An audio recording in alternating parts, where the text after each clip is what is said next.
చిన్న ప్రార్థనతో మనము ఇది కూటమి వాక్య ధ్యానము మొదలు పెట్టుకుందాము. పరిశుద్ధుడ పరమ తండ్రి, మీ యొక్క ఘనమైన నామమునకు స్తోత్రం చెల్లించుకుంటున్నాం ప్రభా. మీరు ఇచ్చిన ఈ సమయాన్ని బట్టి మీకే కృతజ్ఞతాస్తుతి చెల్లించుకుంటున్నాము ప్రభా. ఇప్పుడు వాక్యం పంచుకోవచ్చుండగా నాయన నన్ను నీ శిలువ చాటును మరుగుపరిచి మీ యొక్క బూరగా వాడుకోనండి. పరిశుద్ధాత్మ దేవ, మీ నడిపింపుతో నాకు సహాయం చేయమని యేసు నామమున అడిగి వేడుకొంచున్నాం తండ్రి, ఆమేన్. ఈరోజు మన ధ్యానాంశంగా యోహాను సువార్త 8వ అధ్యాయము 12వ వచనం చదువుకుందాము. మరలా యేసు, నేను లోకమునకు వెలుగును, నన్ను వెంబడించువాడు చీకటిలో నడువక జీవపు వెలుగు కలిగి ఉండునని వారితో చెప్పెను. ఇక్కడ యేసుక్రీస్తు ఈ లోకమునకు వెలుగును, నేనే లోకమునకు వెలుగును అని చెప్తున్నాడు. నేనే అనేది అంటే దాంట్లో ఒక అథారిటీ ఉంది, దాంట్లో ఒక పవర్ ఉంది. ఈ నేనే అనేది యూదులకు యెహోవా దేవుడు సెలవిచ్చినాడు. అది నిర్గమకాండము 3వ అధ్యాయము 14వ వచనం చూసుకుంటే మనకందరికీ తెలిసిన ఇన్సిడెంట్, ఆ మండుచున్న పొద. మోషే అక్కడ తన గొర్రెలను కాసుకుంటుంటే మండుచున్న పొద ద్వారా యెహోవా దేవుడు మోషేతో మాట్లాడుతున్నాడు. నీవు ఇశ్రాయేలీయులను ఐగుప్తు నుండి తోడుకొని రావాలని చెప్పినప్పుడు ఆయన అంటాడు, నేను పోయి ఇశ్రాయేలీయులకు చెప్తే ఎవరు మీ దేవుడు, మీ పితరుల దేవుడు నన్ను పంపించినాడని చెప్తే ఆయన పేరేమి అని అడిగితే నేను ఏమని చెప్పాలి అని అంటాడు. అప్పుడు దేవుడు ఏమని చెప్తాడు? యెహోవా దేవుడు, I am who I am, నేనే యెహోవా, నేను దానికి మనకేమనుంది, నేను ఉన్నవాడను అనువాడను తెలుగులో. I am who I am అనేది ఇంగ్లీష్లో ఉంది, నేను ఉన్నవాడను. కాబట్టి యెహోవా దేవుడు చెప్పింది నేనే, ఆ అధికారంతో నేనే అని చెప్తున్నాడు. ఈ కొత్త నిబంధనలో కూడా యేసు ప్రభువు ఈ యోహాను సువార్తలో 7 సార్లు నేనే అనే వాక్యము చెప్తాడనమాట. అంటే దాంట్లో ఆయన తను దేవుని యొద్ద నుండి వచ్చినాడు, ఆయన దేవుడు, ఆయనకున్న అధికారము, ఆయనకున్న ఆ యొక్క ఐడెంటిటీ విత్ గాడ్, దేవునితో ఆయన ఏ విధంగా సమానుడు, ఆయన దేవుని కుమారుడు అని ఆ యూదులు నమ్మాలి. కాబట్టి ఆయన దేవుని దగ్గర నుండి వచ్చినాడు, మనుషులకు రక్షణ అనుగ్రహించడానికి వచ్చినాడు, రాబోయే మెస్సియా ఆయన అని వీళ్ళందరూ నమ్మాలి. కాబట్టి ఆయన నేనే అని చెప్తున్నాడు. ఈ యోహాను సువార్తలో 7 స్టేట్మెంట్స్ ఉన్నాయి, ఐ యామ్ అని, నేనే అని చెప్పే మాటలు. అది యోహాను సువార్త 6వ అధ్యాయము 35వ వచనంలో కూడా ఉంది. అందుకు యేసు వార్త ఇట్లా, నేను జీవాహారము నేనే, నా యుద్ధకు వచ్చువాడు ఏమాత్రమును ఆకలి కొనడు. జీవాహారం అంటే మన శరీరానికి ఆహారం ఎంత అవసరమో యేసుక్రీస్తును కలిగి ఉండడం మన స్పిరిచువల్ లైఫ్కు అంత ప్రాముఖ్యం. కాబట్టి యేసుక్రీస్తు చెప్తున్నాడు, I am the bread of life, అంటే నేనే జీవాహారము అని చెప్తున్నాడు. అట్లాగే I am the light of the world, నేను లోకమునకు వెలుగును. కాబట్టి వెలుగు ఎంత ప్రాముఖ్యమో, ఎంత అవసరము. ఆ వెలుగు, ఈ లోకంలో వెలుగు లేకపోతే మనము చీకట్లో ఏం చేయలేం. యేసు వెలుగును ఆయనను వెంబడించినప్పుడు, ఆయన వెంబడించిన వాడు చీకటిలో నడవక జీవపు వెలుగు కలిగి ఉండునని యేసు వారితో చెప్పాను. తర్వాత 3వది ఐ యామ్ అనే దాంట్లో ఆ స్టేట్మెంట్లో 3వ స్టేట్మెంట్ ఏంటంటే, నేనే ద్వారమును, I am the door of the sheep. అది యోహాను సువార్త 10వ అధ్యాయము 9వ వచనంలో ఉందన్నమాట. నేను ద్వారమును కాబట్టి నేను కాపాడుతాను, ఈ లోకంలో వీటన్నిటి నుంచి కూడా నేను కాపాడుతాను. నేను ద్వారంగా ఉన్నప్పుడు నా ద్వారా వచ్చిపోయే వాళ్ళు సేఫ్గా ఉండగలుగుతారని చెప్తున్నాడు. తర్వాత 4వది వచ్చేసి I am the resurrection and the life, యోహాను సువార్త 11వ అధ్యాయము 25వ వచనంలో. అందుకు యేసు అంటున్నారు, యేసు పునరుత్థానమును జీవమును నేనే, నా యందు విశ్వాసం ఉంచువాడు చనిపోయినను బ్రతుకును. అంటే ఎటర్నల్ లైఫ్ గురించి చెప్తున్నాడు. పునరుత్థానము జీవము నేనే అని చెప్తున్నాడు అనమాట. కాబట్టి యేసుక్రీస్తుని నమ్ముకున్న వారికి ఎటర్నల్ లైఫ్ ఉందనేది చెప్తున్నాడు. తర్వాత 5వది వచ్చేసి యోహాను సువార్త 10వ అధ్యాయంలోనే 11వ వచనము, 14వ వచనంలో కూడా ఉంది. నేను గొర్రెలకు మంచి కాపరిని. మంచి కాపరి గొర్రెల కొరకు తన ప్రాణం పెట్టును. ఒకరి కొరకు ప్రాణం పెట్టే వాళ్ళకంటే ఇంకా మంచి షెపర్డ్ ఎవరుండరు. కాబట్టి అదే గొర్రెలను కాచేవాడు ఒకవేళ జీతగాడైతే గొర్రెలకు అపాయం వచ్చినప్పుడు లేదా క్రూర జంతువులు గొర్రెల మీద దాడి చేసినప్పుడు వాడు తన ప్రాణం కాపాడుకోవడానికి పారిపోతాడు. కానీ ఆ గొర్రెలను యజమాని అయితే గన ఆ గొర్రెలను రక్షించుకోవడానికి దాంతో పోరాడతాడు. కాబట్టి యేసుక్రీస్తు చెప్తున్నాడు, నేను గొర్రెలకు మంచి కాపరిని. మంచి కాపరి గొర్రెల కొరకు తన ప్రాణం పెట్టుమని చెప్తున్నాడు. తర్వాత 6వది, నేనే మార్గమును, సత్యమును, జీవమును. యోహాను సువార్త 14వ అధ్యాయము 6వ వచనంలో ఉంది ఇది. నేనే మార్గమును, సత్యమును, జీవమును, నా ద్వారానే తప్ప ఎవడును తండ్రి వద్దకు రాడు. కాబట్టి తండ్రి వద్దకు పోవడం అంటే నిత్యరాజ్యంలోకి చేరాలంటే యేసుక్రీస్తే మార్గం. అదే చెప్తాను, నేనే అని చెప్తున్నాడు. తర్వాత 7వది వచ్చేసి, I am the true vine. నేనే నిజమైన ద్రాక్షావల్లిని, నా తండ్రి వ్యవసాయకుడు. ద్రాక్షావల్లి కాబట్టి అది ఆయనలో మనం అంటుకట్టబడి ఉన్నప్పుడు మనలో కూడా ఆ జీవం ఉంటుంది, మనం కూడా ఫలిస్తాం. కాబట్టి ఆయనకు వేరుగా ఉండి మనం ఏమి చేయలేం. కాబట్టి ఆయన చెప్తున్నాడు, నేనే నిజమైన ద్రాక్షావల్లిని. కాబట్టి ఈ నేనే అనేది చాలా ఇంపార్టెంట్ స్టేట్మెంట్ అనమాట. ఆయన దానివల్ల ఆయన తెలియజేసేది ఏమంటే ఆ దైవత్వం, తనలో ఉన్న దైవత్వాన్ని చూపిస్తున్నాడు ఆయన. నేనే అని చెప్పి, నేను తండ్రితో ఉన్నాను. తండ్రి దగ్గర తన యొక్క ఐడెంటిటీ, ఆయన తన కుమారుడు, దేవుని కుమారుడు, ఆయన ఈ లోకానికి వచ్చినాడు, దేవుడు పంపిస్తే వచ్చినాడు ఈ లోకానికి అనేది ఆయన క్లియర్గా చెప్తున్నాడు అనమాట. తర్వాత ఆయన యొక్క పరిచర్య, ఆయన యొక్క మిషన్ ఏమంటే ఈ నశించిపోతున్న ఈ లోకంలో నశించిపోతున్న వారిని రక్షించుటకు, వెదకి రక్షించుటకు మనుష్య కుమారుడు ఈ లోకమునకు వచ్చినమాట. సత్యం పూర్ణాంగీకారానికి యోగ్యమైనదని మనకు తెలుసది. కాబట్టి దేవుడు వచ్చింది, యేసుక్రీస్తు ఈ లోకానికి వచ్చింది మనుషులకు రక్షణ అనుగ్రహించడానికి. తాను శిలువ మీద బలి అయ్యి మనుషులకు రక్షణ ఇవ్వడానికని వచ్చినాడు. కాబట్టి ఇవన్నీ నేనే అని ఆయన కూడా వాళ్ళకు క్లియర్గా చెప్తున్నాడు. నేనే మెస్సియాను, రాబోయే మెస్సియాను, నేనే మీకు రక్షణ ఇచ్చేవాడిని, నేనే దేవుని కుమారుణ్ణి అని చెప్పి తన యొక్క ఐడెంటిటీని, తన యొక్క అథారిటీని ఇవన్నీ చెప్తున్నాడు అనమాట.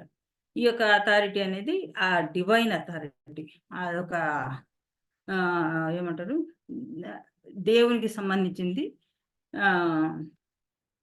దైవత్వాన్ని ఇండికేట్ చేస్తుంది అదనమాట.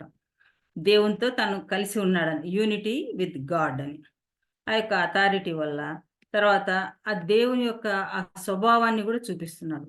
దేవుడు ప్రేమ స్వరూపి కాబట్టి ఆ ప్రేమ కలిగి ఆ పాపుల ఎడల, ఈ మనుషుల ఎడల ప్రేమ కలిగి దేవుడు యేసుక్రీస్తు ఈ లోకంలో పరిచర్య చేసినాడు. ఈ రక్షణ విషయంలో కూడా ఆయన తన్ను తానే అప్పగించుకున్నాడు అనమాట. ఈ యొక్క 7 అయామ్స్లో ఇప్పుడు మనము చూడాలనుకున్నది లైట్. నేను లోకమునకు వెలుగై ఉన్నాను. కాబట్టి ఈ లైట్, దేవుడు మనకు వెలుగై ఉన్నాడు. ఆ వెలుగంటే మనకి ఈ లోకంలో, ఈ ఫిజికల్ వరల్డ్లో లైట్ యొక్క ప్రాముఖ్యత మనకందరికీ తెలుసు. ఆ యొక్క కంపారిటివ్గా చూసుకున్నామంటే కనుక ఇంకా ఈ బిబ్లికల్ పర్స్పెక్టివ్లో లైట్ యొక్క విశిష్టత ఏమిటి అనేది మనకు చక్కగా బోధపడుతుంది. కాబట్టి ఈ లైట్ అనేది ఏం చేస్తుంది, చీకటిని పారదోలుతుంది, అది ఇల్యూమినేట్ చేస్తుంది. లైట్ వేసినప్పుడు చీకటి పారిపోతుంది. కాబట్టి యేసుక్రీస్తును కలిగి ఉన్నామంటే గన మనలో ఉన్న పాపము, అజ్ఞానము అనే ఈ చీకటి పారదోలి ఆయన తన జ్ఞానంతో మనల్ని నింపుతాడు. మనలో ఉన్న పాపాన్ని మనం గ్రహించి ఒప్పుకొని పశ్చాత్తాపడి ఆయన చెంతకు చేరడానికి అది సహాయం చేస్తుంది ఆ వెలుగు. కాబట్టి నేను లోకమునకు వెలుగును, నన్ను వెంబడించేవాడు చీకటిలో నడవక జీవపు వెలుగు కలిగి ఉండునని యేసు వారితో చెప్పాను. తర్వాత 2వ విషయంలో ఆయన మనకు చీకట్లో నడవాలంటే మార్గం కనపడదు. అదే ఒక లైట్ ఉంటే ఆ లైట్‌ను అనుసరించి మనము పోగలుగుతాం. కాబట్టి ఈ లైట్ మనకు ఆ యొక్క దారి చూపించేదిగా ఉంటది. ఇదే మన కీర్తనలలో 119, 105లో రాస్తున్నారు. నీ వాక్యము నా పాదములకు దీపమును, నా త్రోవకు వెలుగు అయ్యున్నది అంటున్నారు. వాక్యం అంటే ఏంటి? యోహాను మొదటి అధ్యాయంలోనే చెప్తున్నారు. వాక్యము శరీరధారి అయి కృపా సత్య సంపూర్ణుడుగా మన మధ్య నివసించెను. తండ్రి వలన కలిగిన ద్వితీయ కుమారుని మహిమ వలె మనము ఆయన మహిమను కనుగొంటిమి. అంటే ఈ వాక్యము యేసుక్రీస్తు శరీరధారిగా ఈ లోకానికి వచ్చినాడు కాబట్టి వాక్యం అంటే యేసుక్రీస్తు. కాబట్టి నీ వాక్యము నా పాదములకు దీపమును, నా త్రోవకు వెలుగై ఉన్నది అంటే మనం ఎప్పుడైతే యేసుక్రీస్తును కలిగి ఉంటామో మనకు మన త్రోవలు సరళం చేయబడతాయి. మన త్రోవకు వెలుగై ఉంటాడాయన.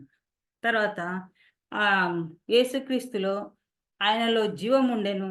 ఆ జీవం మనుష్యులకు వెలుగై ఉండెను. ఇదెక్కడుంది? యోహాను సువార్త మొదటి అధ్యాయము 4వ వచనము. ఆయనలో జీవముండెను. ఆ జీవము మనుష్యులకు వెలుగై ఉండెను. ఇప్పుడు మనకు తెలుసు ఈ చెట్లు ఏ విధంగా ఆహారం తయారు చేసుకుంటాయి? సూర్యరశ్మి, సూర్యుని కాంతిని ఉపయోగించి అది ఆహారం తయారు చేసుకుంటే అది ఎదిగి దాంట్లో నుంచి ఫలాలొస్తాయి. ఆకులు, మొక్క ఎదిగి ఫలాలిస్తది. అది మనుషులకు ఆహారంగా ఉపయోగపడతది. ఈ విధంగా మనకు లైఫ్ వస్తుంది మొక్కల నుంచి. సూర్యకాంతి నుంచి అది తయారు చేసుకున్న ఆహారం వల్ల మనుషులకు ఆహారం దొరికి, మనుషులకు అది నరిష్ చేస్తుందన్నమాట. అదే విధంగా యేసుక్రీస్తుని కలిగి ఉంటే వాళ్ళలో దేవుడు ఆ స్పిరిచ్యువల్ లైఫ్ ఇస్తాడు. ఆ స్పిరిచ్యువల్ లైఫ్ దాంట్లో ఒక ఏమంటారు? నమ్మకము స్థిరంగా ఉండేది. కాబట్టి ఆయనలో ఉన్న వాళ్ళు కదల్చబడరు. ఇతరులకు వాళ్ళు వెలుగు చూపించే వాళ్ళుగా ఉంటారనమాట. కాబట్టి లైఫ్ అనేది ఆ విధంగా యేసుక్రీస్తు మనకు ఇస్తున్నారు. తర్వాత ప్యూరిటీ. ఆయన ఎంతో పరిశుద్ధుడు. ఆయనలో పాపం అనేది లేదు. యేసుక్రీస్తు ఈ లోకంలో ఉన్నప్పుడు చూసినాం. ఆయన ఎంతో పరిశుద్ధుడు. ఎంత ప్యూర్ అంటే ఇప్పుడు మనకు లైట్ యూవీ రేస్ అనేవి వింటాం గదా! వాటర్ ప్యూరిఫైయర్స్ ఉన్నాయి. వాటర్ ప్యూరిఫైయర్స్‌లో వాటర్ ఎట్లా క్లీన్ అయితది? యూవీ రేస్ ఉపయోగించి ఆ వాటర్‌ను ప్యూరిఫై చేస్తారంట. ఆ విధంగా యేసుక్రీస్తు మన హృదయాలను శుద్ధి చేసేవాడుగా ఉంటున్నాడు. ఆయన దగ్గరికొచ్చి మనల్ని మనం సరెండర్ చేసుకుంటే, దేవుడు మన హృదయంలో ఆ యొక్క ఒప్పుదల, మన పాపాలు, మన చీకటి, ఏదైతే దేవునికి వ్యతిరేకమైంది మనలో ఉందో అవన్నీ ఆయన చూపించి, మనం పశ్చాత్తాపపడి ఆయనను క్షమాపణ కోరుకొని ఆయనను అంగీకరించే వారంగా ఉండగలుగుతాం. కాబట్టి ఈ యొక్క ప్యూరిటీ అనేది యేసుక్రీస్తుని బట్టే మనకు కలుగుతది. మీరు పూర్వమందు చీకటి అయి ఉంటిరి. ఇప్పుడైతే ప్రభువునందు వెలుగై ఉన్నారు. ఎఫెసీయులకు రాసిన పత్రిక 5వ అధ్యాయము 8వ వచనంలో ఈ మాట చూస్తాము. పౌలు రాస్తూ అంటున్నాడనమాట. మీరు పూర్వమందు చీకటి అయి ఉంటిరి. ఎప్పుడు? యేసుక్రీస్తుని ఎరగక ముందు. కానీ ఇప్పుడైతే యేసుక్రీస్తుని తెలుసుకున్న తర్వాత ప్రభువునందు మీరు వెలుగై ఉన్నారు అంటున్నారు. తర్వాత ఈ విధంగా లైట్ అనేది మనకు ఈ వెలుతురు ఉన్నప్పుడే మనకన్నీ క్లియర్‌గా మనం చూడగలుగుతాం. ఈ దేవుని యొక్క సృష్టి, ఈ నేచరు, ఈ అందము ఇదంతా గూడా మనము వెలుగుంటేనే చూడగలుగుతాం. అదే విధంగా యేసుక్రీస్తును మనం కలిగి ఉంటే ఆయన వెలుగులో దేవుని యొక్క గుణాతిశయములను మనం తెలుసుకోగలుగుతాం. ఆయన ఎంత ప్రేమ గలవాడు, ఎటువంటి వాడు, ఆ దేవుని లక్షణాలు ఎట్లుంటాయి అనేది యేసుక్రీస్తుని చూసి మనం తెలుసుకోగలం. ఆ విధంగా ఆయన వెలుగు వల్ల మనము ఈ యొక్క యేసుక్రీస్తును ఎంతో ఆయన యొక్క ప్రేమను, ఆయన యొక్క కృపను మనము లోతుగా అర్థం చేసుకోగలుగుతాం అన్నమాట. కాబట్టి ఈ యేసుక్రీస్తు చెప్పిన ఈ స్టేట్మెంట్ మనం చూసింది ఈరోజు. I am the light of the world అనేది ఇప్పుడు మనము ఈ మామూలు ఈ వరల్డ్‌లో ఉన్న లైటు ఏ విధంగా ఉపయోగపడుతది? యేసుక్రీస్తు మనకు లైట్ అయినందుకు మనకు ఏ విధంగా దాని వలన మనము పరిశుద్ధపరచబడుతున్నాము? ఏ విధంగా రక్షణ పొందుతున్నాము? ఏ విధంగా దేవునికి సన్నిహితులుగా ఉంటున్నాము? ఏ విధంగా ఆయన ప్రేమను మనం తెలుసుకోగలుగుతున్నాము అనేది ఇప్పుడు అర్థం చేసుకుంటున్నాము. కాబట్టి ఇది మన యొక్క జీవితాలను మార్చేదిగా ఉంటది. ఆయన మన జీవితంలో వెలుగు వెలిగించి నడిపించినాడు, నిలబెట్టినాడు, తన బిడ్డలుగా చేసుకున్నాడు కాబట్టి మనల్ని శుద్ధి చేసినాడు, తన సత్య మార్గంలో నడిపిస్తున్నాడు. అయితే యేసుక్రీస్తు ఒక మాట చెప్పినాడు, నేను లోకమునకు వెలుగునని చెప్పి మీరు లోకమునకు వెలుగై ఉన్నారు. మత్తయి సువార్త 6వ అధ్యాయము 14వ వచనంలో మీరు లోకమునకు వెలుగై ఉన్నారు అంటున్నాడు. అట్లాగే మత్తయి సువార్త 6వ అధ్యాయము 16వ వచనము చదువుతారా ఎవరన్నా? మత్తయి సువార్త 6వ అధ్యాయము 16వ వచనము. మీరు ఉపవాసం చేయనప్పుడు వేషధారుల వలె దుఃఖముఖులై ఉండకుడి. తాము ఉపవాసం చేయుచున్నట్లు మనుషులకు కనబడవలనని వారు తమ ముఖములను వికారము చేసుకొందురు. వారు తమ ఫలము పొంది ఉన్నారని నిశ్చయంగా మీతో చెప్పుచున్నాను. మనుషులు మీ సత్క్రియలు చూచి, మత్తయి సువార్త 6:16. మనుషులు మీ సత్క్రియలను చూచి పరలోకమందున్న మీ తండ్రిని మహిమపరచునట్లు వారి ఎదుట మీ వెలుగు ప్రకాశింపనీయుడి. కాబట్టి ఇప్పుడు చూసిన ఈ యోహాను సువార్తలో 7 స్టేట్మెంట్స్ ఉన్నాయి. ఏమని? నేనే జీవాహారంను, నేనే గొర్రెల మంచి కాపరిని, నేనే వెలుగును, నేనే